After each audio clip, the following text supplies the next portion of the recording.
Fala, meu querido alfartano, fala, minha querida alfartana, meus tchutchucos, minhas tchutchucas, meu caríssimo concurseiro, minha caríssima concurseira, professor Ítalo Trigueiro, mais uma vez vindo aqui para bater um papo com vocês sobre geografia, sobre as escolas militares, em especial hoje, Trigueiro, o que é que a gente vai bater um papo com vocês? A gente vai falar com vocês sobre Colégio Naval, galerinha. Aí, meu irmão, Colégio Naval que é pancada, Colégio Naval que é, de fato, aí, ó, um dos mais importantes, uma das mais importantes escolas militares do Brasil. Tudo beleza? Tudo tranquilo? Gente, seguinte, hoje, inclusive, eu costumo dizer sempre isso, tá? A escola, o Colégio Naval, tá? O Colégio Naval é hoje uma das provas mais difíceis que a gente tem no Brasil. Das mais difíceis provas que a gente tem no território brasileiro. Tudo bem? Então, muito cuidado quando a gente vai falar de Colégio Naval, porque as provas estão, ó, vindo daquele jeitinho, beleza? Tio Trigueiro tá aqui, ó, acompanhando vocês no bate-papo, tudo bem? Se tiver alguma dúvida, meninada, vem aqui no chat, eu tô aqui com o telefone e a gente vai bater nesse papo aqui, tá? Para que a gente possa aí desenvolver, né, algumas questões que são bem importantes. Agradecer de início ao Sérgio, nosso monitor online, que está aí acompanhando a gente, Gabriel Silva, tá? O Renan Zoeiro, enfim, toda a galera que está acompanhando a gente aí. Beleza, meninada? E vamos bater um papo aqui sobre um pouquinho da prova, né, que fala de Colégio Naval, tudo bem? A última prova, né, a prova de Colégio Naval, na realidade, ela traz 5 questões de geografia para a gente, tá? Ela chama ali de ciências sociais, né, ou de estudos sociais, ou de ciências humanas, se você preferir. Muita gente gosta de OSPB, né? Então, assim, tá aí o Alisson Carvalho também, nosso monitor. Um abraço forte. E aí, moçada, a nossa prova, em especial, tem 5 questões de geografia, beleza? Trigueiro, o que é que a gente vai ver nessas 5 questões aí? A gente vai ver assuntos dos mais variados possíveis, dos mais variados mesmo, tá? Você vai ver urbanização, você vai ver a industrialização, você vai ver espaço agrário, mas a gente tem uma tendência muito forte na prova da escola do Colégio Naval. Qual é essa tendência, professor? É lembrar para vocês que o Colégio Naval, ele cobra muito mais, mas muito mais mesmo, tá? As questões de geografia humana do que as questões de geografia física. Tudo bem? Geografia humana aparece mais do que geografia física, professor. Aparece. É diferente, por exemplo, de uma ESA, tá? Que tenta dar uma mesclada, de um SPSEC, que tenta dar uma mesclada. Quando a gente vê a prova do Colégio Naval, a gente vê mais um rumo das ciências humanas, né, da geografia humana, perdão, do que da geografia física. Perfeito? Tudo bem? Então vamos para a luta, vamos para cima. A gente trouxe aqui algumas questões importantes, questões da prova do ano passado, de 2019. Beleza?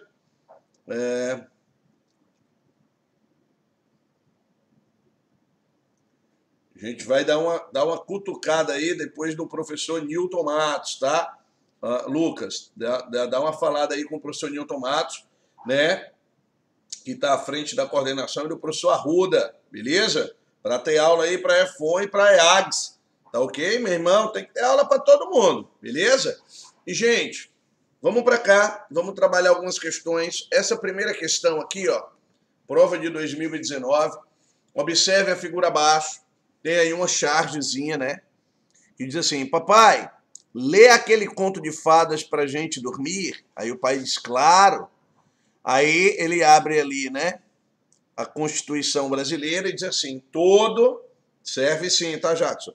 Todo brasileiro tem direito à moradia. Serve para ESA, serve para SPSEC, serve para todo no mundo. Até porque essas questões da escola, do Colégio Naval de 2019, elas focaram muito no Brasil, tudo bem? E aí tem um texto, gente, tem aí a charge da Folha de São Paulo, de 2008, tá, galera? A charge é de 2008, mas a prova é do ano passado, tá? 2019, beleza? E o texto diz assim, ó. A urbanização brasileira desenvolveu-se de maneira acelerada e provocou grande concentração da população, sobretudo nas áreas metropolitanas. Tal crescimento não foi acompanhado por investimentos sociais, causando graves problemas socioespaciais, principalmente o da habitação, ilustrado na charge. Vamos falar de quê, Trigueiro, nessa questão? Sobre a urbanização brasileira. E quando você pensar no processo de urbanização brasileiro, é importante que você entenda que a urbanização ela se divide em dois grandes grupos. Uma urbanização que você vai chamar de clássica e uma urbanização que você chama de tardia. No caso do Brasil, a gente não participou da urbanização clássica, que começou lá no século XVIII, que está ligada à primeira Revolução Industrial, tudo bem? A gente começou o nosso processo de urbanização no século XX. Então o Brasil ele tem uma urbanização tardia, beleza? Primeira coisa que você tem que lembrar. E como a gente demorou para começar, demorou. O que é que você tem que lembrar? A gente teve que correr atrás do prejuízo. E aí o Brasil acelerou o processo de urbanização. E eu costumo dizer sempre que o apressado come cru. E é verdade. A urbanização que é acelerada, que é muito intensa, ela na realidade não trouxe condições adequadas de moradia, de saneamento básico, de infraestrutura. E isso gerou um processo de urbanização no Brasil desordenado. Tá beleza, gente? Então eu tenho 3 características já do processo de urbanização no Brasil. Ele é um processo tardio, acelerado e desordenado, ok? Três importantes características do nosso processo de urbanização. Tardio, acelerado, desordenado. Perfeito? Beleza? Show de bola. Tranquilíssimo. Galera, e quando eu falo da nossa urbanização, ela é tardia, só aconteceu quando, professor? Deixa eu te mostrar aqui um gráfico. O gráfico que eu vou te trazer aqui, sobre o processo de urbanização no Brasil, tá? Mostra a evolução da urbanização brasileira, a partir de 1950. Se você olhar, em 1950, 36% da população brasileira era urbana. Ou seja, a maioria da população no Brasil ainda vivia na zona rural. Tudo bem? Beleza? Em 1955, 40% da população brasileira ainda vivia na zona rural. Tudo bem? Em 1960, 45% da população brasileira vivia na zona rural. E somente em 1965 é que a metade da população brasileira passou a ser urbana. Isso quer dizer o quê, Trigueiro? Que o Brasil começou a ser um país urbano dos anos 60 para frente. Beleza? Só a partir de 1965, como você viu no gráfico, é que a metade da população brasileira virou urbana. E daí para frente o processo de urbanização, como você pode observando no gráfico, continua a crescer. Em 1970, 56% dessa população era urbana. Em 1975, 61%.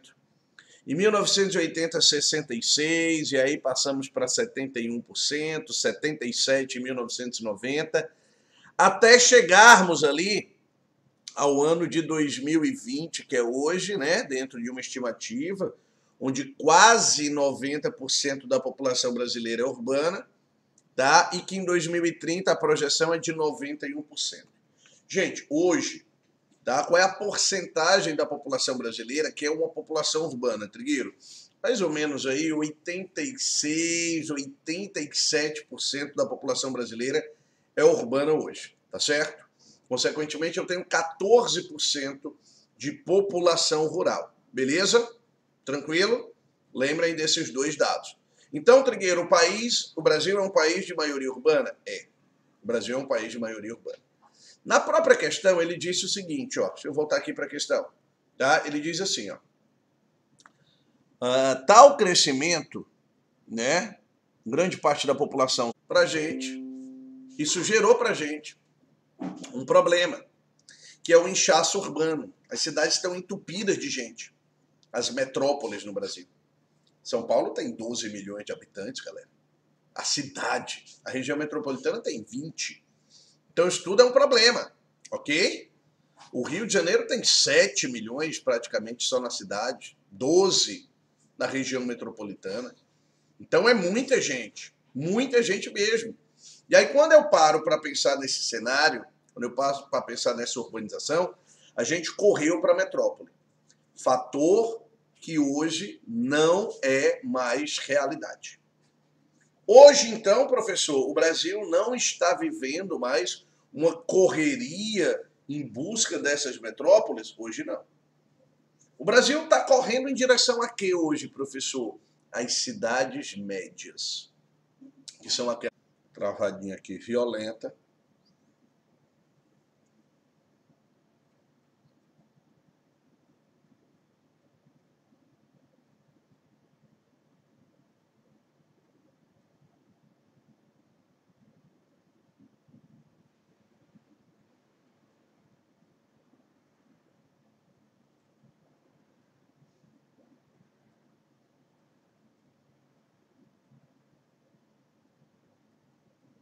Pronto, beleza, voltamos. Tinha dado aquela travada violenta, mas voltamos aqui, estamos na luta. Beleza? Coisas de home studio, de home office. Mas vamos para a luta. Então, voltando. Estava dizendo o quê? Que o processo de metropolização não é mais uma realidade no Brasil. Que a gente está vivendo hoje o que a gente chama de desmetropolização. Tudo bem? As pessoas estão fugindo dos grandes centros urbanos. Estão fugindo. E estão fugindo por quê, professor? Infraestrutura de moradia. É caro morar no centro urbano. A gente tem aí os problemas ligados à violência, ao trânsito, ao lixo, tudo isso, a poluição, tudo isso, moçada, tudo isso é problema urbano. E a gente entende que esses problemas, de fato, tá, fazem com que pessoas repensem morar em grande cidade. É muito melhor eu morar do lado de uma grande cidade, viver essa grande cidade, correto? Mas ir morar numa cidade mais pacata, mais tranquila. E aí as cidades no entorno das grandes metrópoles estão começando a crescer. Já perceberam esse detalhe? É mais barato morar onde, professor? Em Guarulhos ou em São Paulo? Em Guarulhos. Não que Guarulhos seja um grande exemplo de tranquilidade, tá, gente? Mas é mais barato. É mais barato eu viver onde, professor? Em Niterói ou no Rio de Janeiro? Em Niterói.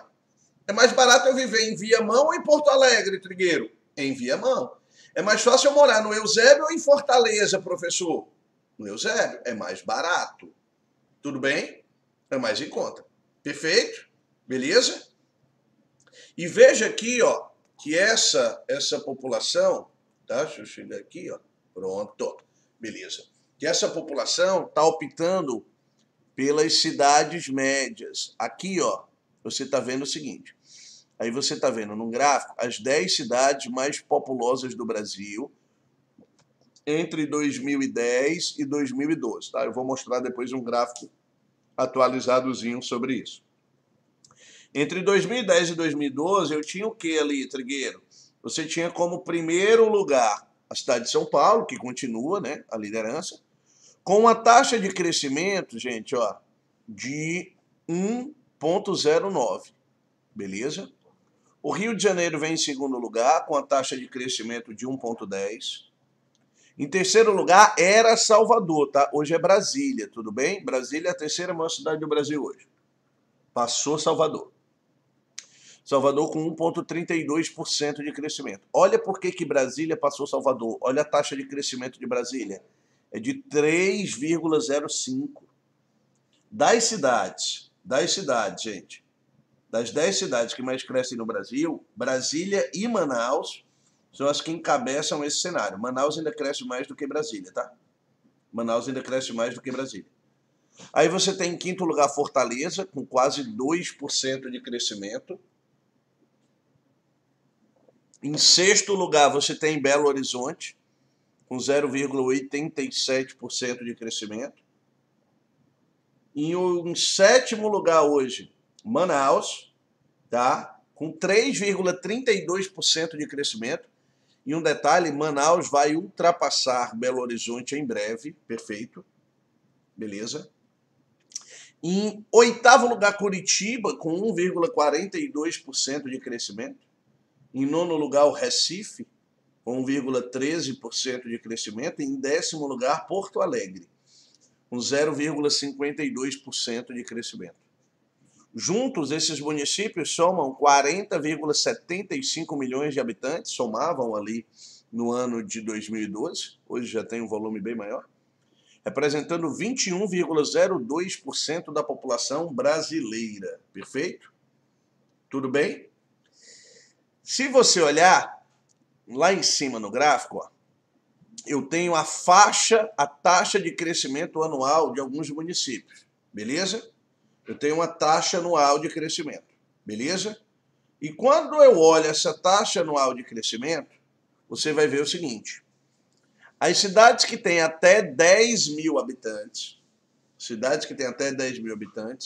são as menores, né, cidades do território brasileiro, tá? As menores cidades do território brasileiro, elas tiveram uma redução, na realidade, no seu crescimento de 0,677. Perfeito? Então elas diminuíram. Tudo bem? Perfeito? Beleza pura. Tá? As cidades que têm de 10 a 20 mil habitantes praticamente não cresceram no Brasil. Praticamente não cresceram. Estão estagnadas. Certo? Estão estagnadas. As cidades que têm de 20 até 50 mil habitantes, elas tiveram um crescimento de 0,873. As cidades de 50 mil até 100 mil habitantes, 0,89, 0,68. Até aí, gente, nós temos as cidades que a gente chama, né, de cidades pequenas, até 100 mil pessoas. Tudo bem? De 100 mil até 500 mil habitantes, nós temos as cidades médias. Essas cidades médias, divididas em dois grupos, ó, de 100 até 200 mil, cresceram 1,78%. E as que têm de 200 a 500 mil cresceram 2,081%. Então, juntas, as cidades médias de 100 até 500 mil habitantes, elas tiveram um crescimento de quase 4%. Quase 4%. As cidades grandes, que são as cidades que têm de 500.001 habitantes até 1 milhão de habitantes, elas cresceram 1,606. Enquanto acima de 1 milhão, que são as nossas metrópoles, cresceram 1,648, ok? Então, o que é que você está vendo aí? Você está vendo que as cidades médias no Brasil são as que apresentam o maior crescimento do país. Tudo bem? Evidenciando a desmetropolização que eu acabei de citar para você. Em compensação, a fuga da metrópole, não para lugares muito longes, mas para lugares no entorno dessa metrópole, amplia as áreas metropolitanas. Beleza? As regiões metropolitanas no Brasil estão crescendo numa velocidade muito acentuada. Também sem ordenamento nenhum, muitas vezes, tá, gente? Na grande maioria dos casos, sem ordenamento. Mas as regiões metropolitanas no Brasil, elas estão dando uma desafogada na metrópole. Perfeito? Estão desafogando essa metrópole. As regiões metropolitanas nasceram, no caso do Brasil, no ano de 1973. Está aí a Lei Complementar número 14, de 8 de junho de 1973. tudo bem? Que estabeleceu as regiões metropolitanas de São Paulo, Belo Horizonte, Porto Alegre, Recife, Salvador, Curitiba, Belém e Fortaleza. Naquela época, eu tinha quantas regiões metropolitanas? São Paulo, BH, Porto Alegre, Recife, Salvador, Curitiba, Belém e Fortaleza. Só tinham 8.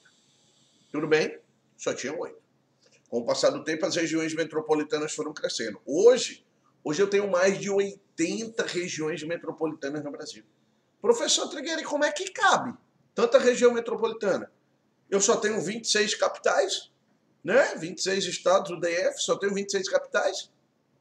Como é que pode? Lembre-se de uma coisa, tá? Primeiro, o Distrito Federal não tem região metropolitana, tá, gente? E o que é que o Distrito Federal tem? Uma rede integrada de desenvolvimento.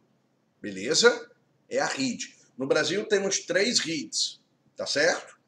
A do Distrito Federal, né? E em torno, tá? Porque não pega só o DF, pega o DF, Goiás e Minas Gerais. Tá? São 39 municípios hoje, beleza? 39. Então você tem que ter cuidado com esses detalhes. Aliás, desculpa, são 34 municípios, certo?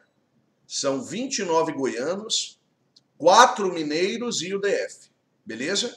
Né? 29 entes federativos, vamos dizer assim. Perfeito? Fica melhor. Tem mais 2 redes no Brasil que estão aonde, Trigueiro? No Nordeste. Teresina, Timon, certo? Que fica entre o Piauí e o Maranhão. Beleza? E também tem uma rede integrada de desenvolvimento entre Pernambuco e a Bahia, que é a rede integrada de desenvolvimento Juazeiro, Petrolina, Petrolina, Juazeiro. Todas duas eu acho uma coisa linda. Eu gosto de Juazeiro e adoro Petrolina. Eu gosto de Juazeiro e adoro Petrolina. Já dizia Altinho de Jesus. Mas as regiões metropolitanas estão crescendo no Brasil, tá? São mais de 80. Por quê, professor? Porque elas se expandiram para o interior. Entre 1973, quando elas são fundadas aqui, ó, pela Lei Complementar número 14, e o ano de 1988, quando é promulgada a Constituição Federal Brasileira, entre esse intervalo aí, de 15 anos, tá? As regiões metropolitanas eram de atuação do governo federal. Beleza? Eram de atuação do governo federal. De 1988 para frente, com a Constituição de 88, elas passaram a ser de atuação do governo ou dos governos estaduais. Tá beleza, galera? Estaduais. E aí as regiões metropolitanas começaram a aparecer, a se expandir para o interior.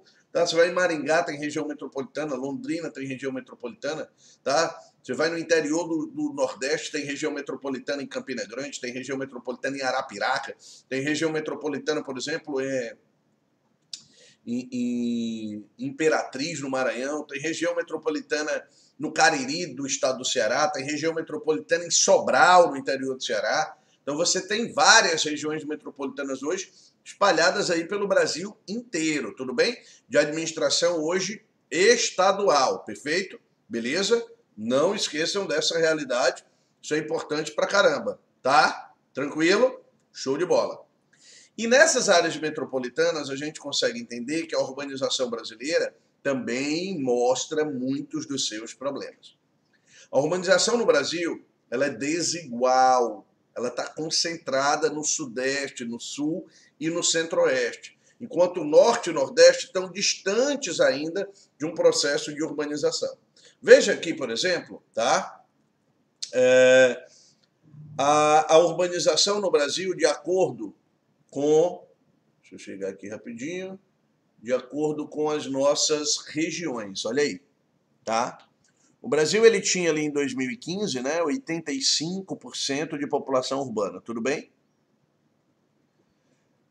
O Sudeste, gente, liderava esse ranking aí com algo em torno de 93% de população urbana, perfeito? 93% de população urbana. Em segundo lugar no Brasil, meninada, ó, está a região Centro-Oeste, tá? Professor, mas peraí ainda. Tu tá me dizendo que o Centro-Oeste é mais urbano que o Sul? É, mais urbano que o Sul.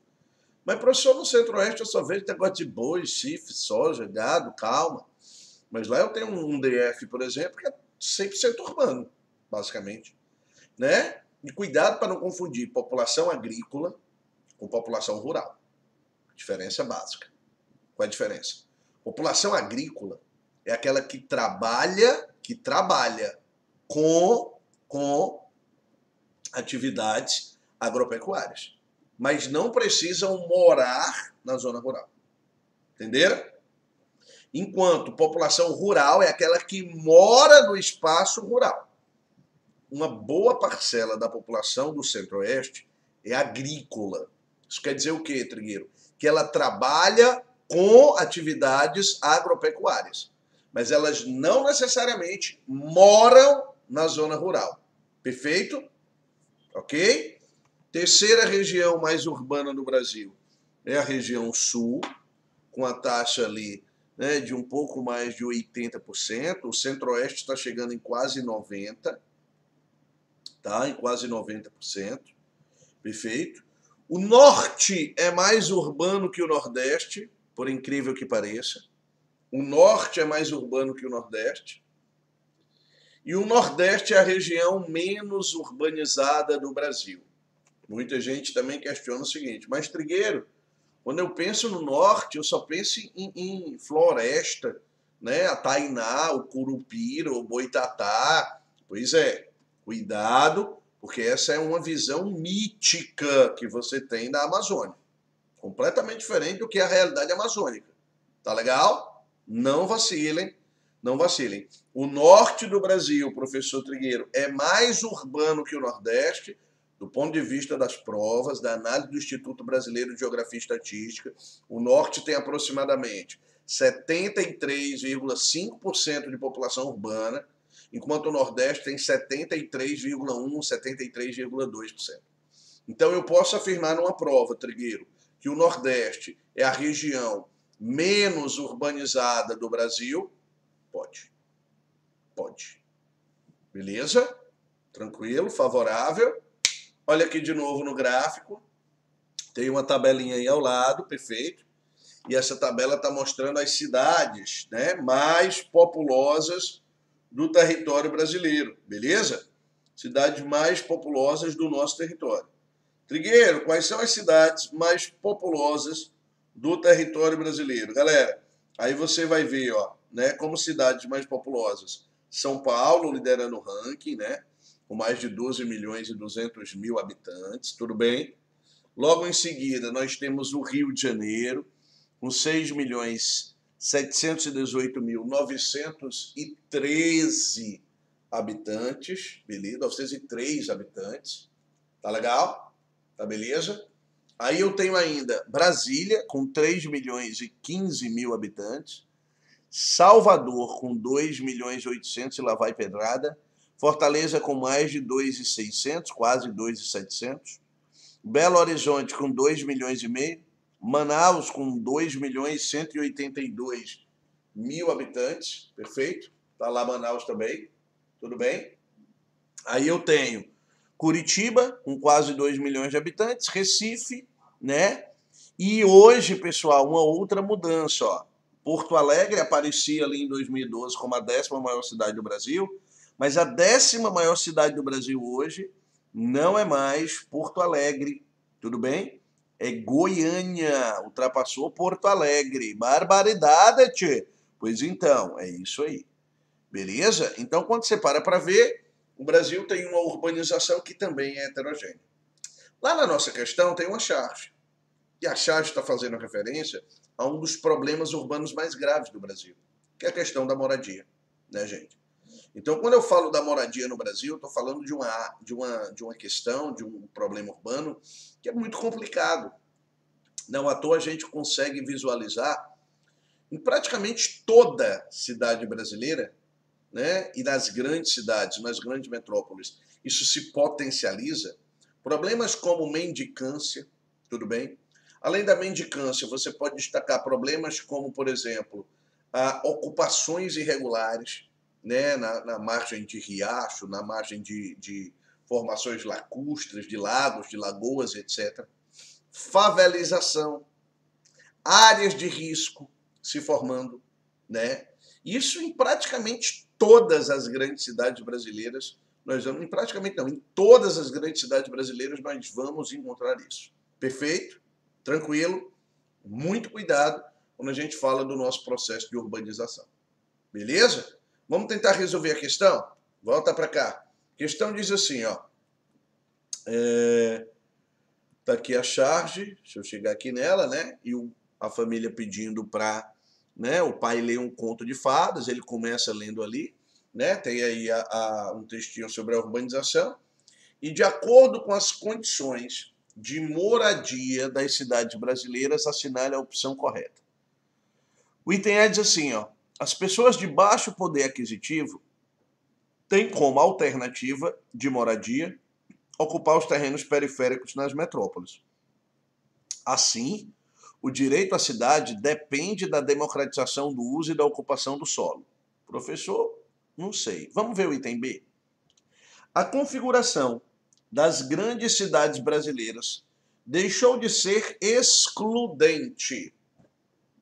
Quer dizer que não tem mais exclusão social nas cidades do Brasil? É isso? Pelo contrário, né, gente? Nós temos uma urbanização excludente, sim senhor e sim senhora. Beleza? Voltando. O item B está errado. Aí ele continua dizendo assim, ó, principalmente pelo aumento dos investimentos do Estado em moradia de baixa renda, exemplificados nos condomínios populares construídos em áreas mais valorizadas. Cuidado, porque um projeto importante para a realidade brasileira, chamado Minha Casa Minha Vida, de fato ampliou um grande volume a quantidade de moradias dentro do território brasileiro, para a população de baixa renda. Beleza? Isso é um fato. Perceba, em qualquer grande cidade brasileira, a gente viu a construção, ou várias construções ao longo do tempo. O que em nenhum momento resolveu o problema da moradia, apenas atenuou, e isso é um fato, mas em nenhum momento, tá? Ele excluiu a exclusão e a segregação socioespacial nas cidades brasileiras. Então o item B está errado. O item C vai dizer o seguinte para mim. A locomoção diária em direção ao local de trabalho. Ei, como é o nome disso? Sai de casa, vai para o trabalho, sai do trabalho, vai para casa. Todo dia, a mesma coisa, todo dia. Movimento pendular, ok? Muito comum nas regiões metropolitanas e nos grandes centros urbanos. Gente, só para você entender, São Paulo recebe todo dia, em São Paulo entram 1,5 milhão de pessoas. Entram e saem. Todo dia 1,5 milhão de pessoas. Das diversas cidades que estão ali no entorno. Tá? Das mais próximas, Guarulhos, né? Ribeirão Pires, o ABCD Paulista, tá? Até algumas um pouco mais distantes, tá? De Barueri, né? Então, assim, esse fluxo ele é contínuo, tá? Isso é uma realidade, professor? A locomoção diária em direção ao local de trabalho é uma realidade. Associada ao problema da moradia, levou os governos estaduais a desenvolverem uma política eficiente de transporte coletivo integrado. Aquela questão que você olha e diz assim, transporte eficiente no Brasil, integrado, de trem, de metrô, de ônibus. Filho, pelo amor de Deus, a questão está errada. Não está, professor? Está sim. A questão está errada, galera, nada a ver. Tá? Não tem essa política eficiente. Opa, peraí, professor, peraí. Mas tem essa política de ampliação da rede de transporte na região metropolitana? Tem. Ela só não é eficiente, mas tem. Beleza? Galera, volta para cá, continuando o item D, diz assim, ó. A ausência de movimentos sociais voltados à luta pela moradia nos espaços públicos das regiões metropolitanas brasileiras, contribuem para o aprofundamento das contradições entre o capital e o trabalho pelo direito à cidade.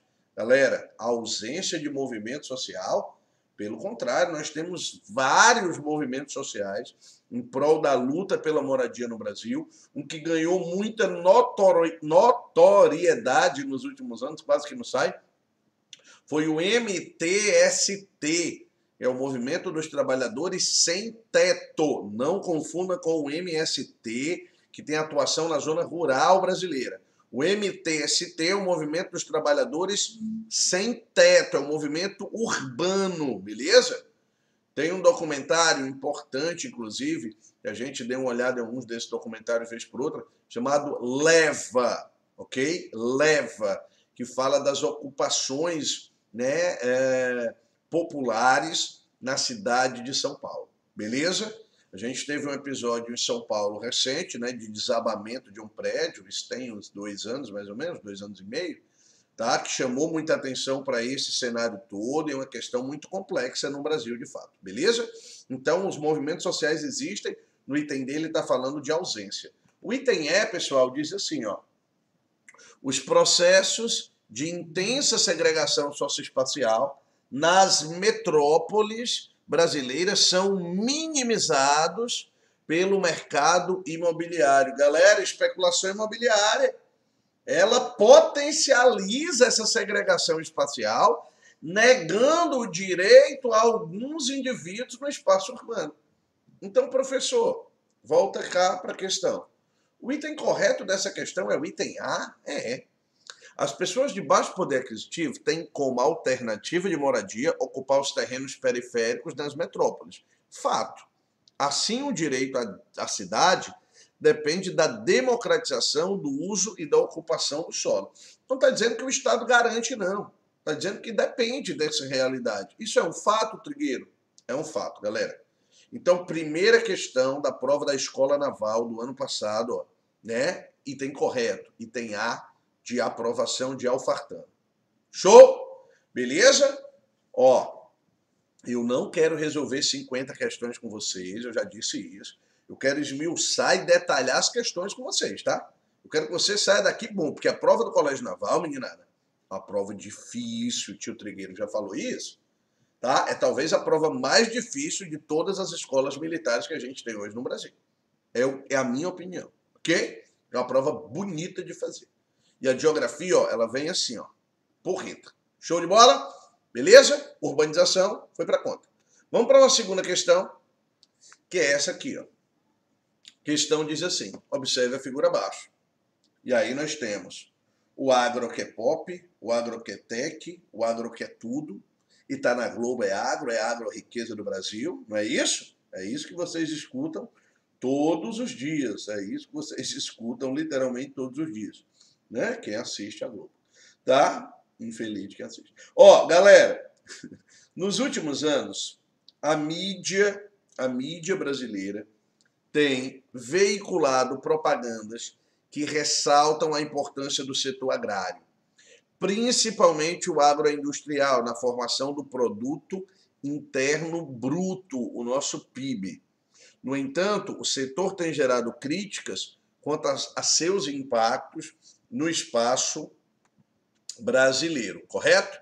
Beleza? Então a gente tem que ter cuidado aí quando fala desse agrobusiness, o agronegócio. Por quê, professor? Que a gente tem que ter cuidado. Gente, vamos lá, vamos pensar o seguinte. O agronegócio, ele tem, sem dúvida nenhuma, uma importância muito grande para o território brasileiro, tá? Ele tem segurado a balança comercial brasileira, né? Ele tem dado uma amenizada, inclusive em tempos de pandemia, né? Nas perdas que o Brasil vai ter, né? O nosso cenário é bem complicado, tá? É bem complicado mesmo, né? O Brasil está se mantendo aí numa situação de pandemia delicada. A gente está há praticamente 2 meses com uma média de mortos estagnada em 1.000 mortos por dia, né? A gente já ultrapassou os 90 mil mortos. Então, assim, a gente tem aí uma situação que é complicada. E o agronegócio, de certa forma, ele ameniza esses problemas. Mas, gente, o agronegócio, por mais que ele esteja crescendo na participação do PIB brasileiro, tá? Ele é venda de produto primário, de baixo valor agregado. Soja, milho, cana, café, entendem? Então não dá para fazer com que o PIB de um país cresça tanto, não. Se fosse um setor terciário, quaternário, quinquinário, tudo bem. Mas o agro, que é pop, que é tech, que é tudo, é setor primário da economia. E aí você tem que avaliar isso com bastante cuidado, tá? As críticas são inúmeras ao setor e ao desenvolvimento do agronegócio no Brasil. Mas a gente tem que avaliar sempre, sempre, sempre, como algo muito, muito dúbio. O que é que tem de vantagem, Trigueiro? Meninada, eu consigo hoje, tá, pensar no agronegócio como sendo algo que não está restrito à zona rural, que não está restrito ao campo no Brasil. Né? Ele está nas zonas urbanas por meio de quê, professor? De uma relação, de uma dependência das atividades produtivas advindas da industrialização, com beneficiamento de produtos. Eu estou ligado a uma indústria, né? Perdão, a uma atividade que necessita de uma distribuição dos seus produtos. Então eu preciso de sistema de transportes mais eficientes. Beleza? Eu faço eu crio uma logística, né, para atender às necessidades da cidade. Só uma lembrança, tá? Quando a gente falar, tá, do agronegócio, lembre-se que hoje o campo no Brasil ele está subordinado à cidade, ok? É a cidade que dita quem o campo produz, ou o que o campo produz. E o mercado internacional corrobora com isso. Tudo bem? Não à toa, qual é o produto mais consumido, perdão, mais produzido no campo brasileiro? É a soja. A soja que é a menina dos olhos do agronegócio. É a cereja do bolo do agronegócio. Concorda comigo? Então a gente tem que lembrar disso, meninada, com muito cuidado mesmo, tá? É o mercado internacional que dita as regras do que o Brasil produz? É. É a cidade brasileira que dita o que o campo produz? É. O capital investido no agronegócio brasileiro é de origem internacional ou nacional, professor? Nacional, tá? Privada, com grande apoio do Estado. Um grande apoio do Estado. Beleza? O Brasil, ele conseguiu, de certa forma, modernizar parte do seu campo. Mas essa modernização, anotem esse termo aí, tatu no braço, tatu no braço. Essa modernização a gente chama de modernização conservadora. Por quê? O ingresso de maquinário, tá, na zona rural não necessariamente garantiu uma elevação da qualidade da mão de obra, não que ela não tenha melhorado, pessoal, ela melhorou, mas a mão de obra no Brasil não é tão especializada como é em outros países, beleza? A gente manteve essa relação de trabalho, né, ainda de uma baixa qualidade da mão de obra. A gente dentro do cenário brasileiro avalia, né, que as relações de trabalho ainda muito arcaicas ainda são existentes. A gente avalia que no cenário brasileiro nós temos trabalho escravo, trabalhos análogos à condição de escravidão. Isso é um fato muito claro no Brasil. Em todas as regiões brasileiras, tá, meninada? Em todas as regiões brasileiras isso acontece. Os latifúndios brasileiros improdutivos ainda se mantêm no campo brasileiro. Né? Mesmo com uma grande produtividade, a gente poderia produzir muito mais no Brasil. Então nós vivemos sim uma modernização, mas ela é conservadora, tá? Ela não está espalhada por todo o território nacional. Pessoal, as cidades no Brasil, as cidades, o campo, perdão, as zonas urbanas no Brasil, elas ocupam 5, 6% da área do Brasil. 94% do Brasil é rural, é espaço rurícola, onde eu poderia produzir muito mais. A gente não está produzindo, mas eu poderia produzir muito mais. Tudo bem? Tá beleza? Tá tranquilo? Tá favorável ou não tá? Tá demais, Trigueiro. Então vamos para a luta. Ok? Uma coisa que eu gosto sempre de lembrar. O campo no Brasil se modernizou no Centro-Oeste, no Sudeste, no Sul. Mas no Norte e Nordeste, ainda não. Apesar de eu ter tido a expansão da fronteira agrícola nos anos 70, em direção ao Centro-Oeste, em direção ao Norte, apenas aquela região que sai ali de Rondônia, atravessa o Mato Grosso, passa pelo Pará e pela região do Oeste Maranhense, né, que forma o também famoso Arco do Desmatamento, é uma área de modernização. Fora isso, o Norte não tem essa modernização toda, não. Pega o Nordeste brasileiro, uma região de agricultura ainda extremamente arcaica, primária. Onde é que são os grandes projetos de modernização da agricultura nordestina? Só em 2 grandes lugares. O Vale do Médio e o Submédio de São Francisco, o Vale de São Francisco, uma produção de fruticultura irrigada, extremamente importante, e a região da Mapitoba, ou Matopiba, como você prefira, tá? Que é uma região que pega ali Maranhão, Piauí, Tocantins, Bahia, oeste da Bahia, né? O leste de Tocantins, tá? O sul e o sudeste do Maranhão, e o sudoeste piauiense, tá? Que é uma área de produção de grãos mecanizados. Mas fora isso, aonde é que o Nordeste é moderno no campo? Não é. Onde é que o Norte é moderno no campo? Não é. Beleza? Falta investimento em agroecologia, em agricultura familiar, isso é fato no Brasil. Porque o grande agronegócio, o grande produtor, esse recebe apoio do Estado brasileiro. Isso é um fato. Tudo bem? E a gente analisa aqui o que, professor? Fatos. Tudo tranquilo? Belezinha? Show de bola. Deixa eu continuar aqui, ó, mostrando o seguinte, tá? A questão diz, em relação ao agronegócio brasileiro, assinale a opção correta. O item A diz assim, ó, a ampliação dos créditos bancários tem beneficiado os grandes proprietários, responsáveis pelo sistema de policultura que articula os gêneros agrícolas para a exportação, como aqueles voltados para o mercado interno. Está errado por uma palavra. Policultura.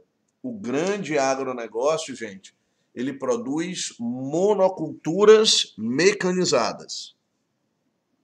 Monoculturas mecanizadas de soja, milho, cana, café, laranja, beleza? Tem que lembrar disso. O item B diz assim, ó, o agronegócio não está restrito ao campo. Perfeito, nenhum erro. Ele espacializa-se, não é especializa-se, tá?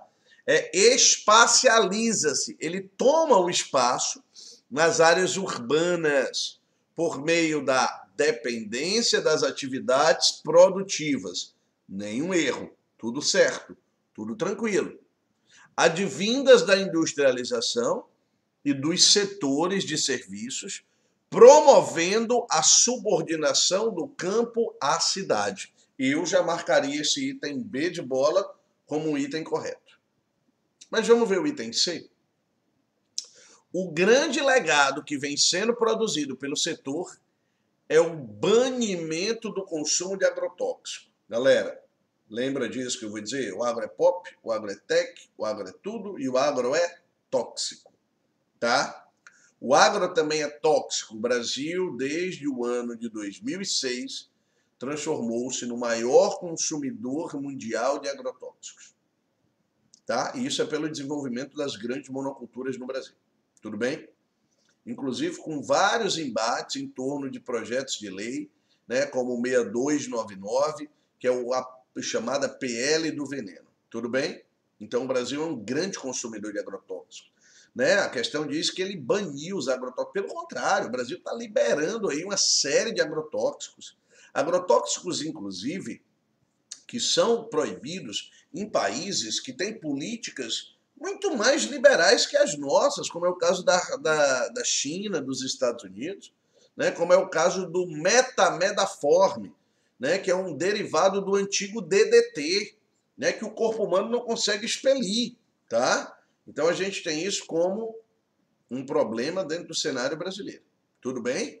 Então o item C, gente, ó, pelo contrário, tá? Não tem esse banimento de agrotóxicos de jeito nenhum, tá? Ele continua dizendo, na produção rural e o selo de segurança alimentar ao combater o desenvolvimento de transgênicos no país.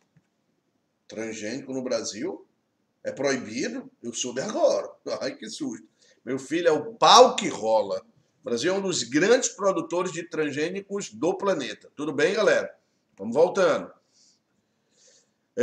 Por isso o slogan, o Agretec, o Agropop, o Agretudo, papo furado. Esse slogan aí é para promover o agronegócio, é claro. Tá? O item D diz assim, ó, a modernização das atividades agrícolas modificou demasiadamente as relações de trabalho no campo. Mentira. Lembrou da palavra, lembrou do termo que eu disse para você? Modernização conservadora. Tudo bem? Conservadora. Relações de trabalho no campo brasileiro continuam ainda muito arcaicas, muito antigas, ultrapassadas. Isso é um fato. Beleza? O item E diz assim, ó, enquanto o agronegócio sofre críticas contundentes em relação ao descompasso entre o econômico e o social no campo ambiental, entre o econômico e o social, no campo ambiental, o setor é uma referência ao promover a instalação de áreas verdes e a proteção dos mananciais do Cerrado brasileiro. Eu tenho vergonha desse item, tá? Pelo amor de Deus. Agora, professor, me mostra a importância econômica do agronegócio no Brasil. Olha aqui esse gráfico, gente. Esse gráfico aqui, ó, tá? Ele está mostrando... Esse gráfico aqui, ó, deixa eu chegar aqui nesse danado, pronto. Ele está mostrando, tá? A variação anual de alguns setores, né, no Brasil entre 2016 e 2019. Tudo bem? Beleza? E que o agronegócio, por exemplo, no ano de 2016, foi o setor que mais teve perdas no Brasil. Mais teve perdas. Ele perdeu ali, ó, 5,2% do seu PIB, tudo bem? Mas em 2016, gente, lembrem-se que o Brasil vivia um turbilhão, né, político. Pelo menos a gente acreditava que era, né? A indústria perdeu 4,6%, os serviços perderam 2,2%. Então você teve uma perda considerável aí nesses dois setores, tudo bem? Nos anos seguintes, 2017, 2018, 2019, o acumulado de crescimento do agronegócio supera, tá? Supera os 16%. Supera os 16%. Se eu pegar a indústria no Brasil nesse mesmo intervalo, pessoal, ela cresceu 0,5% só. 0,5%. E se eu pego os serviços no Brasil, que é o setor mais importante da economia brasileira, ele cresceu, tá? Algo em torno de 3,5% aproximadamente. O setor agropecuário, o setor do agronegócio, gente, ele cresceu quanto, professor? Ele cresceu 17% praticamente. Ou seja, é um setor que segurou a peteca no Brasil, né? Logo no ano seguinte a 2016, com todo aquele turbilhão que o Brasil passava, com impeachment presidencial, com crise econômica instalada e todo aquele cenário, no ano de 2017, o crescimento do agronegócio representou quase 15%, safras recordes, né? E daí por diante. Então esse cenário, pessoal, deve ser avaliado de fato com muito cuidado. Deixa eu voltar aqui para a questão, tá? A questão vai tratar desse agronegócio e o item correto de fato dessa questão é o item B de bucéfalo, ok? O agronegócio não está restrito ao campo, ele espacializa-se nas áreas urbanas por meio da dependência das atividades produtivas advindas da industrialização dos setores de serviço, promovendo a subordinação do campo à cidade. Item correto, item B de bola, beleza? Vamos para uma terceira questão. Olha essa questão aí, ó. Também da prova do ano passado, tá? Do Colégio Naval, tá beleza? Também da prova do ano passado do Colégio Naval. Questão diz assim para mim, ó, tá? Questão diz assim para mim. Hoje, o Brasil está entre os países mais populosos do mundo. Mas não foi sempre assim. Ao longo da sua evolução demográfica, o nosso país passou por momentos distintos em seu crescimento natural. Em relação ao crescimento natural brasileiro, com base no texto acima, é correto afirmar. Ele está dizendo que o Brasil é um país populoso. E a primeira coisa que eu quero que vocês lembrem é que existe uma diferença entre o que é populoso e o que é povoado. O que é populoso, professor? Populoso é um país que tem uma população absoluta grande. E o que é população absoluta, Trigueiro? É o número total de habitantes de um país. Beleza? E o que é um país povoado, Trigueiro? É um país que tem uma população relativa grande. E o que é população relativa, Trigueiro? É o número de habitantes dividido pela área daquele país, que você também pode chamar de quê? De densidade demográfica. E ele diz assim, em relação ao quadro natural brasileiro, o crescimento da população brasileira, tá? O que aconteceu, o que está acontecendo? Eu quero primeiro que você entenda uma coisa. Essa questão 3, tá? Ela foi anulada. Mas por que eu estou trazendo ela? Porque é um assunto que é recorrente em prova, que é demografia, que é o crescimento da população brasileira. Tudo bem? Então, Trigueiro, me ajuda, tá? Olha aqui esse gráfico. Esse gráfico está mostrando a população do planeta, a população absoluta do mundo. E aí você está vendo o quê, Trigueiro? Você está vendo a China e a Índia, né, praticamente empatadas, tudo bem? Com um número de 1 bilhão e quase 400 milhões de habitantes na China e 1 bilhão 350 milhões de pessoas na Índia. Filho, só em 2 países do mundo, só na China e na Índia, eu tenho 2 bilhões e 700 milhões de habitantes. Dos 7 bilhões e 700 milhões aproximadamente que a gente tem hoje, 7 bilhões e meio, perdão, tá? 2,7 bi estão nesses 2 países. É gente demais, né, professor? Aí, ó. Que é isso, professor? Isso aí é salga lá na Índia, tudo bem? É salga. Fora a brincadeira, gente, em terceiro lugar, nós temos os Estados Unidos da América, com mais de 310 milhões de habitantes. Em quarto lugar, a Indonésia. E o Brasil, por muito tempo, apareceu como a 5ª maior população do mundo. O Brasil, por muito tempo, foi o 5º maior contingente demográfico do mundo. Não é mais. Tá certo? Não é mais. Ele perdeu lugar para um país chamado Paquistão. Já já eu te mostro. Beleza? Então, qual é a sequência hoje de países mais populosos do planeta? Trigueiro, China, Índia. Essa ordem vai se inverter, tá? A China vai ser ultrapassada pela Índia. Provavelmente até o ano de 2025 isso acontece. Tudo bem? Se bem que tem esse negócio desse corona aí, a gente não sabe mais que porra é que acontece na vida da gente. Mas isso provavelmente vai acontecer, tudo bem? A China vai ser ultrapassada pela Índia. Quando eu falo, né, desses 2 países, eles estão longe de ser alcançados por alguém. Né? Durante o século XXI inteiro, eles não vão ser alcançados por ninguém. Se duvidar, no século XXII também não. Tá? Então eu tenho China, Índia, Estados Unidos, Indonésia, Paquistão e o Brasil. Isso não quer dizer que a população brasileira parou de crescer, não. O fato do Brasil ter sido ultrapassado pelo Paquistão não quer dizer que a população brasileira parou de crescer. Mas quer dizer que a população do Paquistão está crescendo numa velocidade maior do que a brasileira, ok? e que a população brasileira está crescendo numa velocidade menor, porque a população brasileira está desacelerando o seu crescimento natural. Isso é fruto da nossa transição demográfica. O que não aconteceu durante praticamente todo o século XX.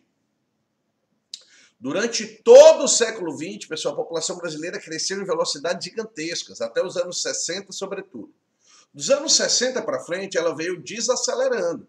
Mas até 1980, você tinha um número de 4,4 filhos por mulher em idade reprodutiva. Era muita gente. Muita gente. Tá? E aí tem que ter cuidado, porque não posso colocar a culpa disso em um único fator. Em um único fator. Tudo bem? Beleza? Tem que ter cuidado. Quando eu avalio isso, a população brasileira está desacelerando, ela está crescendo numa velocidade menor. É fato. Isso se deve a vários motivos. Quais deles, professor? Vem cá. Aqui, ó, você está vendo, né? Aí é o pai levando os filhos para uma escola na Índia, tá? Aí é só de um, tá? Tô brincando, é Uber, né, professor? É tipo isso, tá? Aí há o ranking dos países, ó, estão vendo? China, primeiro lugar, quase 1,4 bi. A Índia, com 1 bilhão 350 milhões aproximadamente. Os Estados Unidos, com mais de 328 milhões de habitantes. A Indonésia, com 268 milhões de habitantes. Vai demorar muito para a Indonésia ultrapassar os Estados Unidos, mas é provável que isso aconteça. O Paquistão, ó, tá em quinto lugar agora, tá vendo? Com 212 milhões de habitantes. O Brasil aparecia aí com 209. Tá? A Nigéria vem atrás, tá? Gente, a Nigéria também vai ultrapassar o Brasil, tá? Isso não é ruim não, viu? Isso é bom. A Nigéria vai ultrapassar o Brasil, ok? E Bangladesh vem ali em oitavo lugar, né? Com 168 milhões de habitantes, tá? O que está acontecendo? Ó, notícia da revista Veja. O Paquistão ultrapassou o Brasil em lista. O Paquistão ultrapassa o Brasil em lista de países mais populosos do mundo. Segundo a projeção da ONU, a taxa de idosos brasileiros está acima da média global no mundo.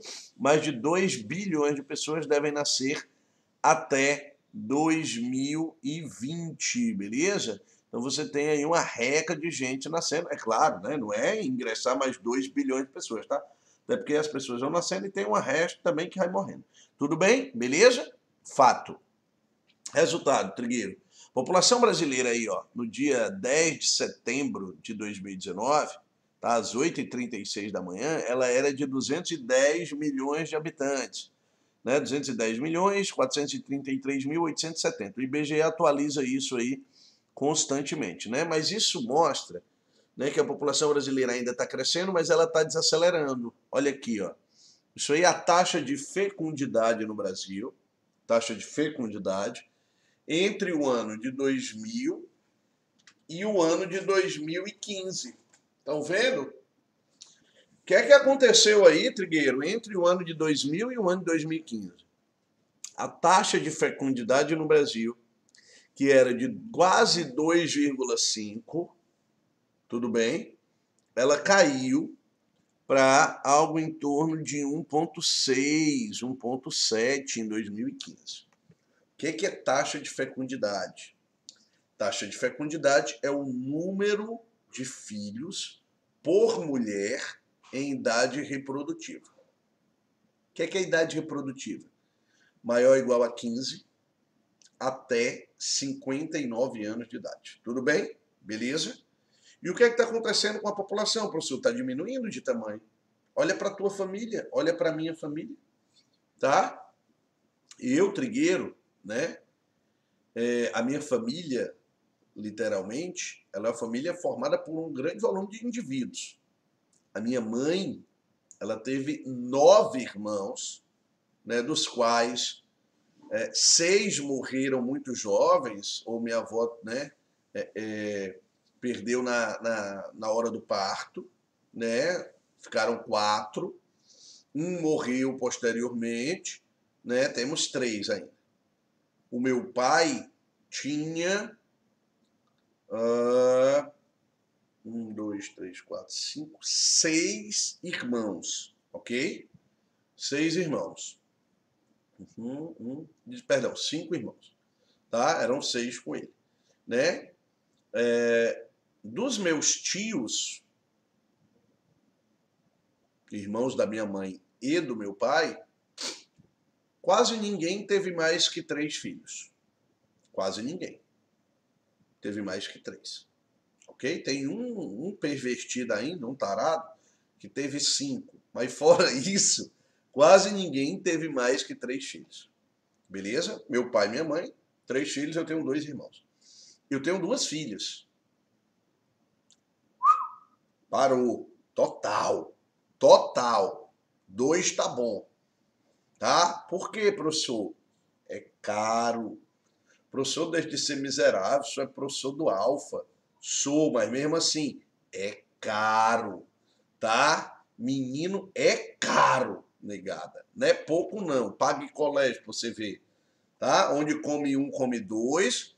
Mas onde estuda um não estuda 2 nem a pau. Tudo bem? É fato. Então você tem que lembrar disso. A taxa de fecundidade no Brasil, ela tá, ó, diminuindo, tá, gente? Até que o Brasil vai conseguir parar de crescer, mais ou menos ali por volta de 2035, 2040. O Brasil para, fica um tempo ali numa linha bem retilínea, bem linear, beleza? E depois, ó, cai. Então a população brasileira ela fez isso aqui, ó. Subiu, vai parar e depois ela vai cair. É claro que essa queda não vai ser tão acentuada como o crescimento.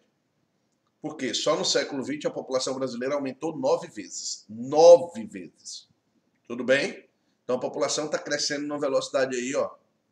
Ainda hoje, mesmo para cenário dos dias atuais, ainda tem um crescimento muito acelerado. Tudo bem, gente? Tudo tranquilo e favorável? Show de bola? Beleza pura. Tá? Deixa eu voltar aqui para a questão. Opa, a questão diz assim, ó. Ó essa imagem como é legal. Né? A fecundidade brasileira despencou. Éramos 6, inclusive isso deu título a uma novela, né? Todo mundo deve ter assistido, na época no SBT, que foi reprisada recentemente pela Rede Globo, de televisão, beleza? Em 1960, tá? A brasileira tinha, em média, 6 filhos. 6. Nos anos 80, passou para 4,4 na realidade. Nos anos 2000 era 2,1. Em 2020, ó, 1,5. E agora, com o negócio de coronavírus, é que a negada não quer mais engravidar, não. Se bem que tá todo mundo de casa coisando, então pode ser que aumente também. Tá? Resultado, gente. A população brasileira, ela passou, né, por mudanças consideráveis, tá?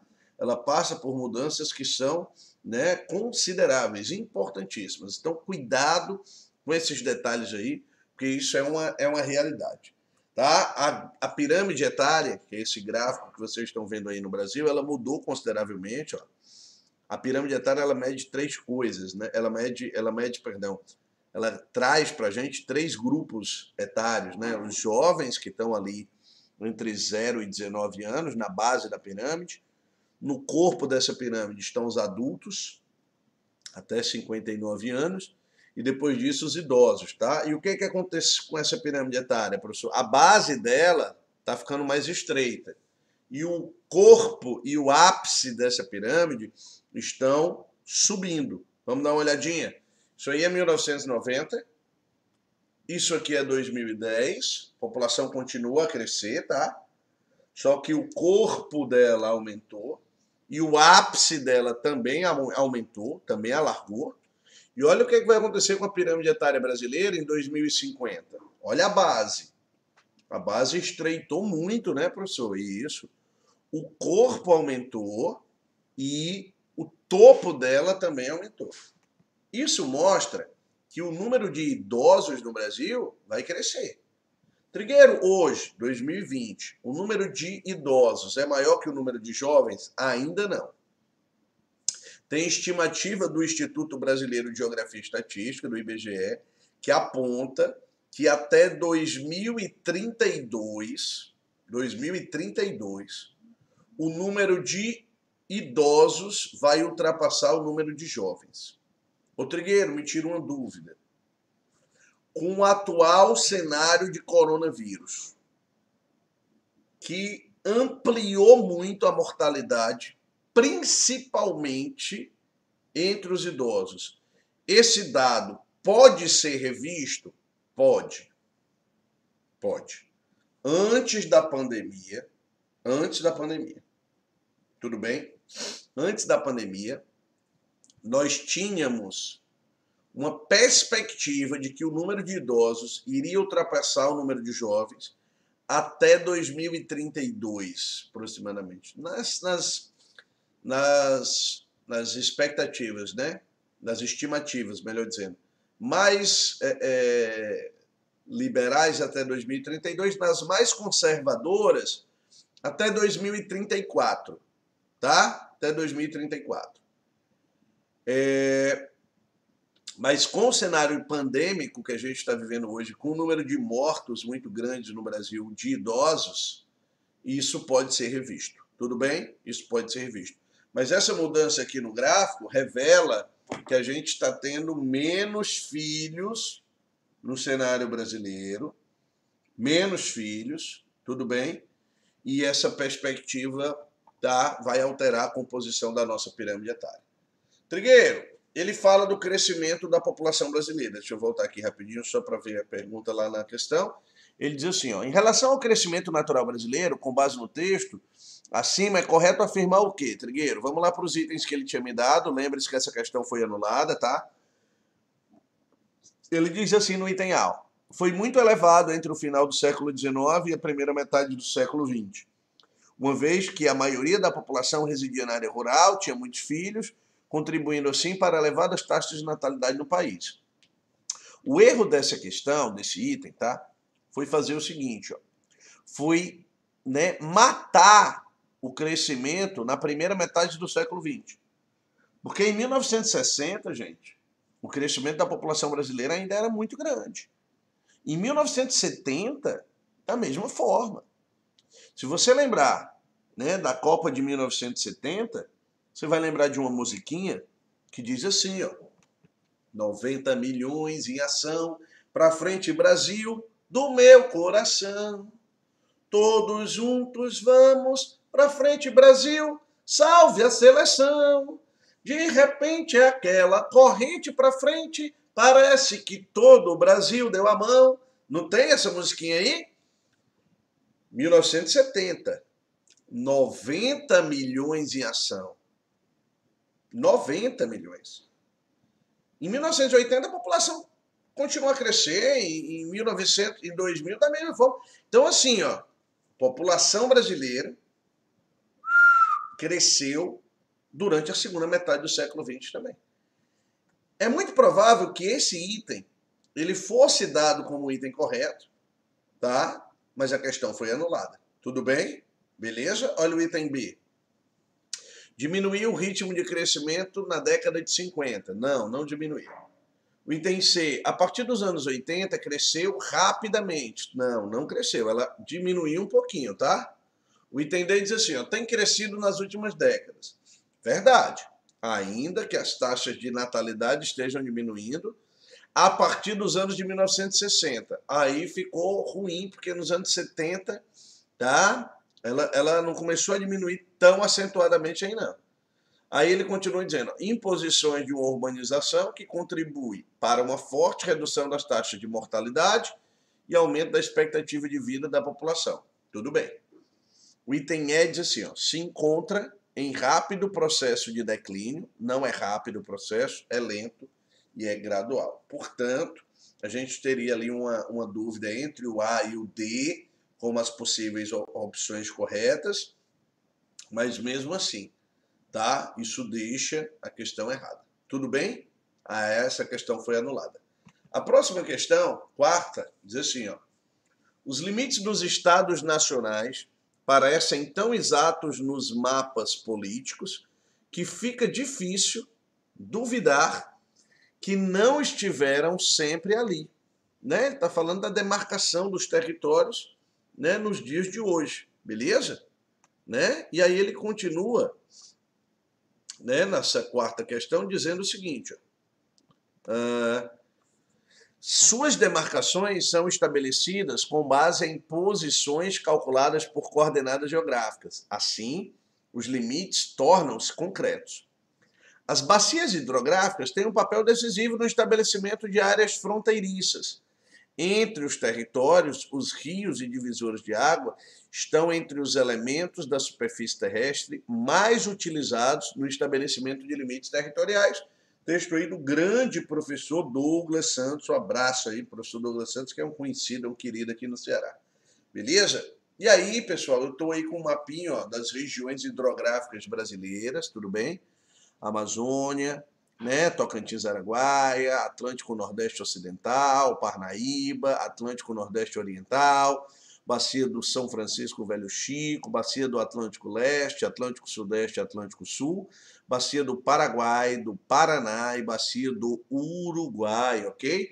Regiões hidrográficas estabelecidas pelo CNRH, Conselho Nacional de Recursos Hídricos, a partir ali do ano de 2003, que usa essa bacia como uma área de planejamento, beleza?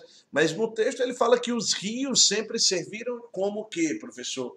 Como limites, como delimitações de fronteira, tá? Como é o caso, por exemplo, da nossa famosa tríplice fronteira brasileira, correto? Né? Dividida ali por rios, a fronteira da Argentina com o Brasil, no Rio Paraná, perdão, né?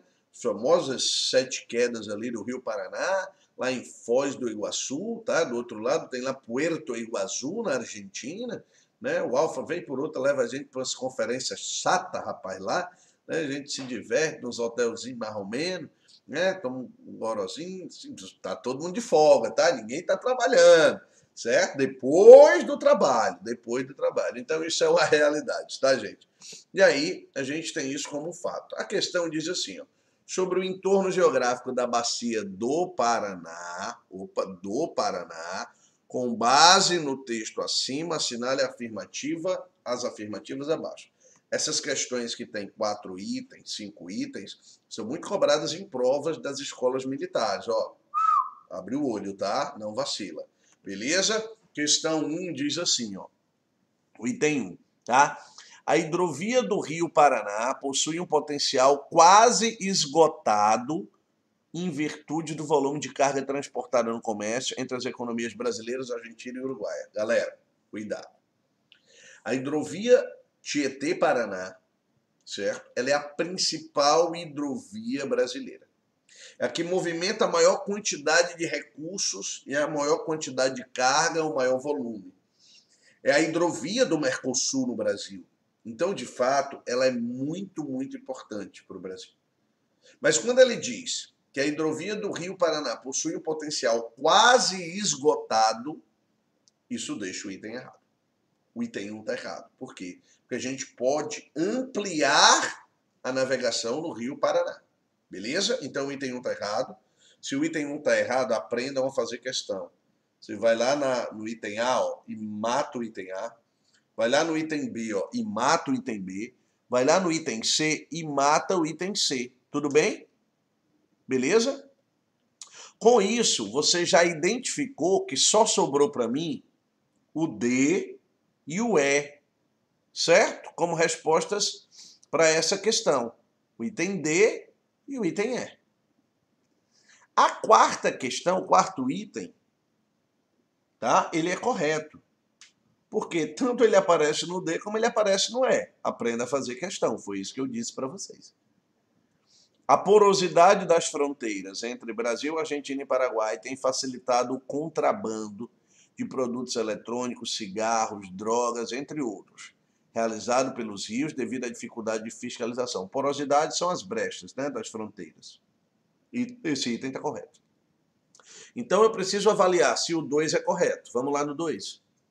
A existência da hidrelétrica binacional de Itaipu, entre Brasil e Paraguai, reforça a dependência entre as duas economias que consomem igualitariamente a energia produzida. Galera, a usina é binacional, A usina pertence aos dois países, tudo bem.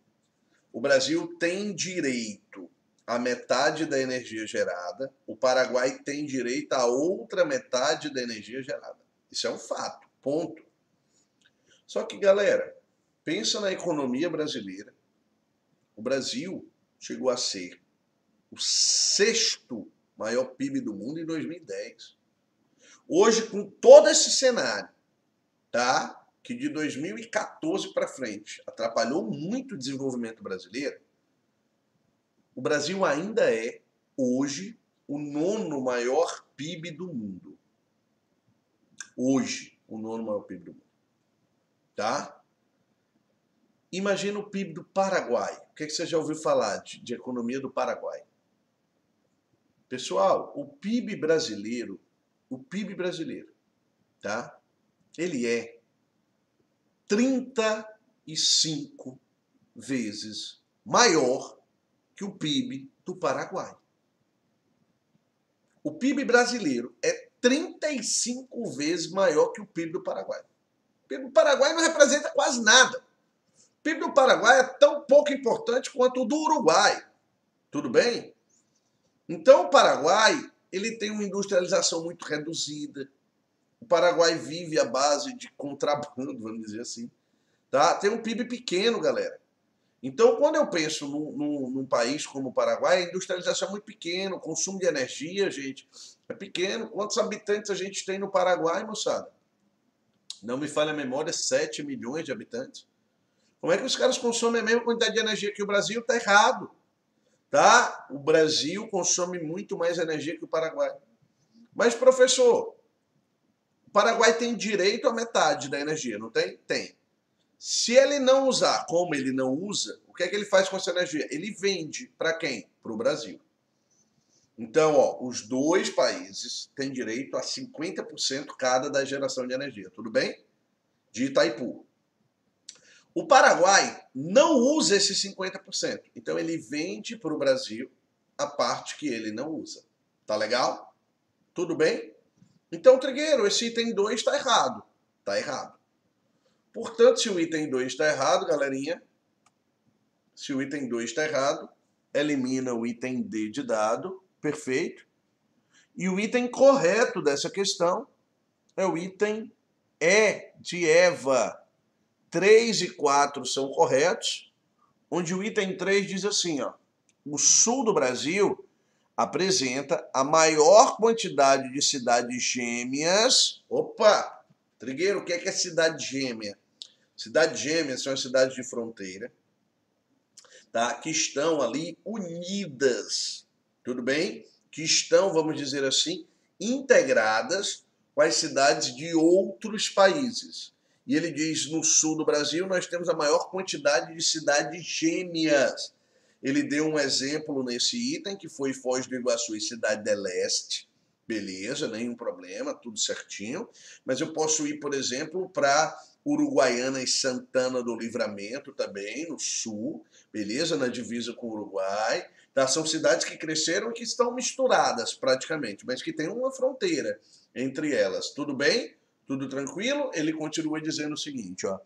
O sul do Brasil apresenta a maior quantidade de cidades gêmeas, com grande dinâmica transfronteiriça e elevada integração econômica e cultural, exemplificada pelos fluxos comerciais entre Foz do Iguaçu e Cidade do Leste. Item correto dessa questão, galera, item é de Eva. Tudo bem? Eu queria fazer uma lembrança para vocês, porque ele citou a Bacia do Paraná. Lá na Bacia do Paraná, parte da região, né, nós temos o famosíssimo aquífero Guarani. Tudo bem? O aquífero Guarani. Que por muito tempo, na nossa história, ele foi considerado o maior aquífero do planeta. Certo? Só que algumas descobertas recentes no Brasil fizeram com que um outro aquífero, chamado de Alter do Chão, num primeiro momento,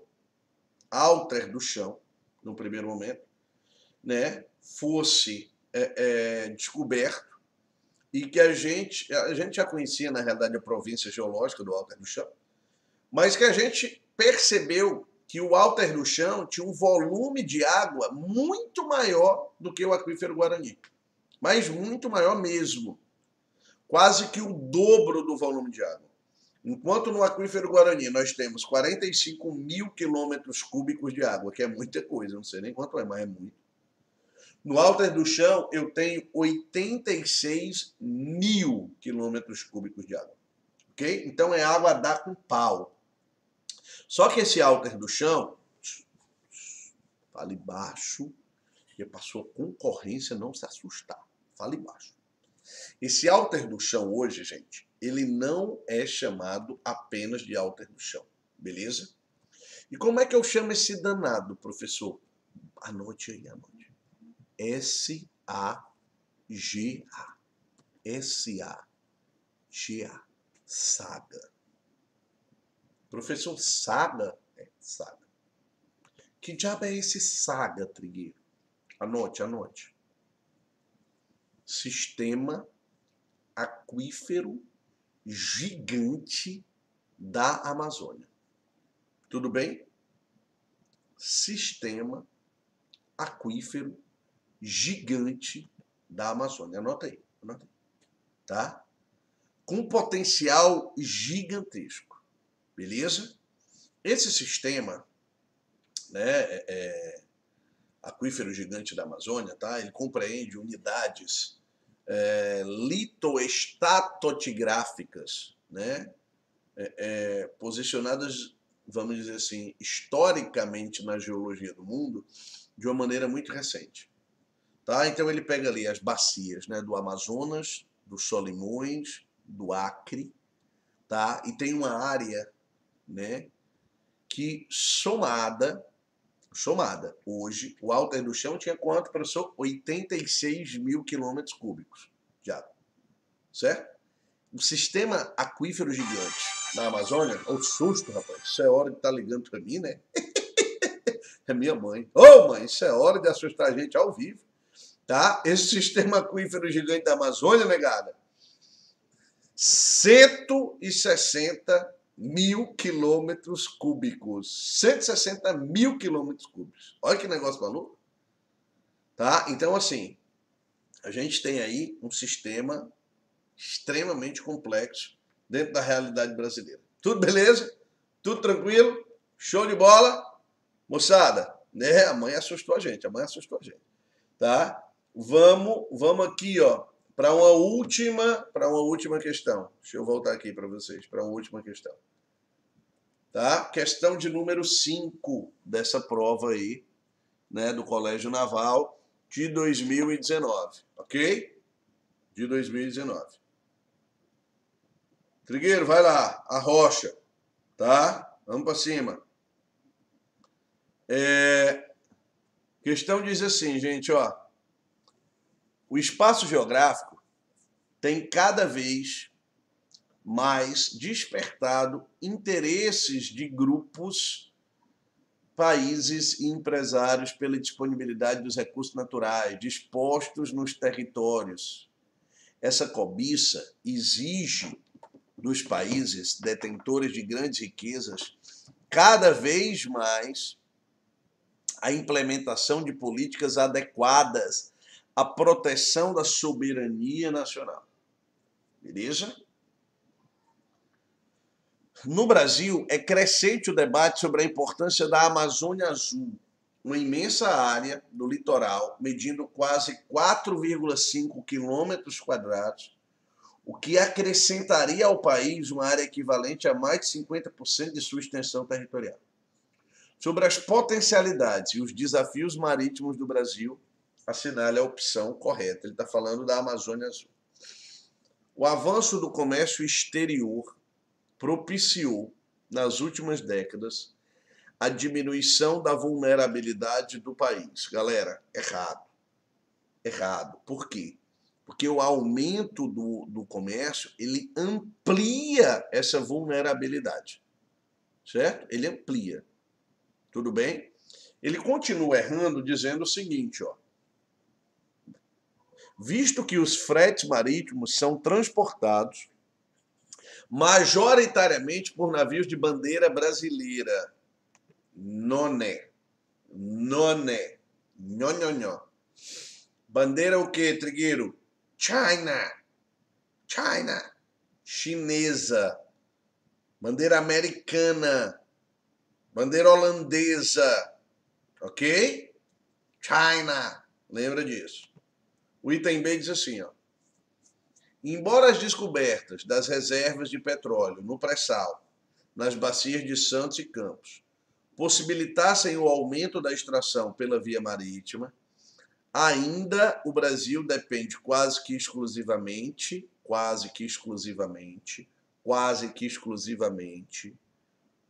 marque esse exclusivamente aí, danado, é uma generalização, tá? Tá errado, beleza? Tá errado, marque aí para mim, tá errado, tudo bem? Beleza? Tá? O item C diz assim, ó. A implantação de unidades de conservação costeiras e marinhas no litoral brasileiro promoveu a conservação da biodiversidade e o aumento do manejo de áreas abertas, portanto, suprimiu os múltiplos usos, não suprimiu, pelo amor de Deus, tá? Não acabou, né? Ter unidades de conservação, gente, no nosso litoral, né? Sejam reservas marinhas, tá? É importante para manter a preservação da biodiversidade brasileira, que é gigantesca e que sofre ameaças constantes, tudo bem? Mas ele diz que suprimir os conflitos dos múltiplos usos, não, a gente ainda tem período de defeso, a gente tem esse tipo de episódios, todo mundo sabe disso, tudo bem? O item D de dado diz assim, olha, a pesca artesanal está localizada, em sua maioria, nas regiões sudeste e sul do Brasil. Enquanto a pesca industrial se deslocou preferencialmente para as regiões norte e nordeste, onde as precárias condições de fiscalização e controle favorecem a exploração. Deixa eu te dar uma dica. Você sabe qual é o estado brasileiro, que é o maior produtor de pescado do Brasil? Alguém tem noção? O estado do Paraná. Professor, Paraná é o Paraná. É o maior produtor de pescado do Brasil. Olha que negócio maluco, né? Então, na realidade, ele diz que a pesca artesanal é que está no sul e no sudeste, enquanto a pesca industrial foi para outros lados. Não, pelo contrário. Tá? Pelo contrário. O item D está errado. E o item E, gente, que é o que sobrou para a gente, literalmente, né? Vai ser o item correto. Que ele diz assim, a degradação dos ecossistemas costeiros, provocada pela especulação imobiliária e dejetos produzidos pela poluição urbana e industrial, é responsável pelas destruições de manguezais e das dunas, acarretando o problema da erosão marinha. Item correto, item E de Eva. Beleza, meninada? Tudo tranquilo? Tudo joinha, show de bola, tranquilo. Deixa eu agradecer aqui a participação, tá? De todo mundo que por aqui passou, beleza? Isso acontece, né, Lincoln? Tá? O Lincoln Câmara diz que as mães sempre assustam a gente na hora das aulas. Exatamente isso, tá? A mamãe deu susto aqui. Pô, mãe, eu sou cardíaco, mãe. Não faz isso comigo, não. Pode ser que ela esteja assistindo a aula. Tá? Um abraço aqui para o Sérgio Monitor, para o Anderson Machado Filho, para o Marcos 022, tá? Para o Alisson Carvalho, certo? Um abraço aqui para o Sérgio Carvalho, certo? São bem irmãos. Né? Um abraço para o Juarez Santos, que acompanhou a gente aqui. Tá? Um abraço aqui para o Eduardo Silva, Paulo Renato. Um abraço aqui para Ângela, né? Maria Eduarda, tá? Um abraço para toda a galera que acompanhou aqui a gente, beleza? E que fez dessa tarde aí algo importante. Se você está se preparando, gente, para Colégio Naval, mais uma vez eu vou te dar essa dica, tá? Colégio Naval, meninada, é uma das provas mais cobiçadas do território brasileiro. Colégio Naval é uma das provas mais difíceis do Brasil. E tem questões que são muito, muito importantes. Beleza? Não vacila, tá? Colégio Naval na veia. E eu vou dizer uma coisa. Equipe de militares igual a essa que o Alfa contém, eu desconheço. Beleza? Você já viu a quantidade de blocos que tem só de geografia no curso de preparação das escolas militares, por exemplo, na SPSEC? Filho, na SPSEC são quase 70 blocos só de geografia. Tá? O curso está redondo, está completo, ainda tem os complementos com exercício, tá? Então, ó, vamos para a luta. Vamos para cima, vamos para batalha e rumo à vitória. As provas estão sendo adiadas, mas elas vão ser realizadas. Podem ter certeza disso, tá? E a gente vai ter sempre um lugar para os que persistem. Os que desistem vão ficar no meio do caminho. Os que persistem vão alcançar o serviço público, eu não tenho a menor dúvida disso. Na vida, só temos duas opções. Ou a gente vence, ou a gente aprende. E é importante aprender nas derrotas, para que a vitória se aproxime cada vez mais. Meninada, fica na fila, que a tua hora vai chegar. Forte abraço para todo mundo. Até o próximo encontro. Valeu, galera. Grande abraço.